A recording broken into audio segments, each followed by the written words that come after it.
Hi everybody, welcome back to my channel. My name's Leanna if you're new, and today I'm trying dip powder nails for the first time. The brand Double Dip Nails sent me some things to try out and review, so that's what we're doing today. They sent me this pack of files and extra brushes, base, activator, and top coat, and 2 colors of powder. I'm going to be using this powder pink one today. So just a little bit about the products. They are vegan and cruelty-free and also non-toxic, which I think is a huge plus. I'll put all their info in the description box below, including a 10% discount code if you want to get anything. And let's get started. So the first thing that I do is file the surface of my nail just so I can get a rough surface for the glue to adhere to. You can totally use dip powder on your actual nail without adding any length. I just wanted to add some length, and I also wanted to test out how dip powder would act when used for nail extensions. After I dust off the nail dust, I swipe my nails with some rubbing alcohol just to make sure they're dry and clean. The more attention you put into making sure that they're clean and dry, the longer the nails are going to stay on. Afterwards, I use nail glue to put on false tips and then just cut the tips to the length that I want.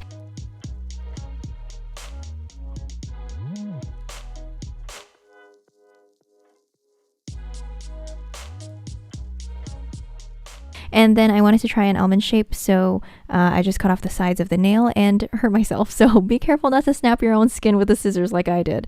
And then I filed. So when you put on tips, you have that step in your nail, like the tip is elevated, so you need a little substance on your natural nail to level out the playing field. And with powder, you can use a base powder, but they didn't send me one, so I used this transparent powder that I already had. And what I did was I put the base liquid only on the part where my natural nail bed was and just dipped it in the powder so that my whole nail was leveled out.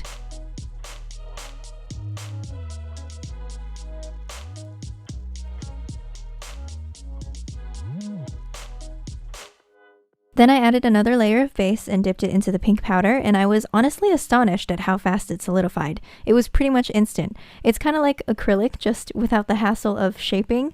The bad part is that because you're not shaping it first, there's going to be a lot of filing afterwards. So I guess it just comes down to what you prefer to do.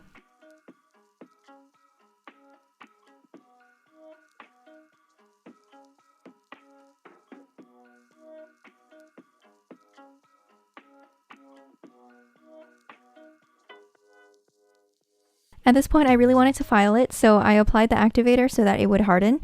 The instructions say to do 2 layers of the color and then apply the activator, but I didn't want it to be too thick because I felt like it was already getting really thick. Also, I forgot to mention this, but after you dip your nail in the powder, you have to dust off the excess with the powder brush. I think this is fairly self-explanatory. So after I filed the nails, I realized that the color wasn't super even, so I decided to go with a second layer after all.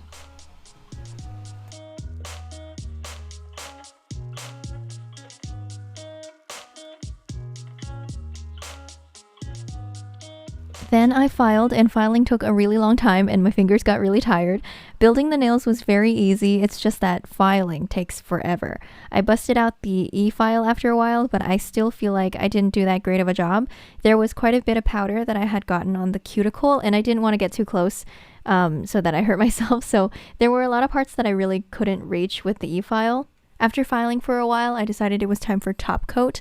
I actually had a lot of trouble with this one, and it didn't even dry after waiting several minutes, and I feel like it was a unique formula because it felt really sticky, like super glue, so I'm not really sure what makes it different from a regular top coat, but I think it is. So after a while of waiting, I just decided to go with a regular gel top coat that I cured, and that worked out okay. I think I may have just been too impatient because I'm so used to gel top coats.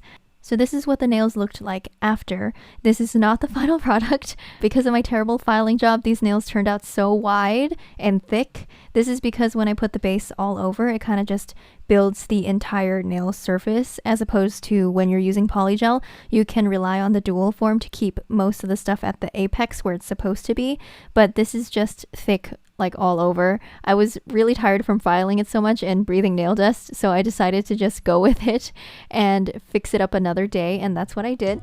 This is how they turned out after filing round 2, and I think they look a lot better.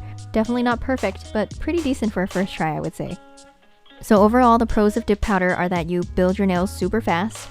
Dip powder nails feel really strong, much stronger than polygel actually. I feel like these will last a really long time, and you don't need a UV lamp to cure anything, at least for this kit.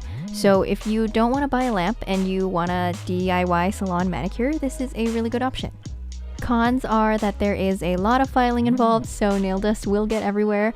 I'd recommend wearing a mask and or having a nail dust collector fan. It'll probably make a big difference. In the end, I would say that I still prefer to spend more time shaping the nail with gel or polygel and then having to do minimal filing, although I'm sure that if I apply the base a little more evenly, there might have been less filing to do, but I just don't really prefer the nail dust that flies everywhere.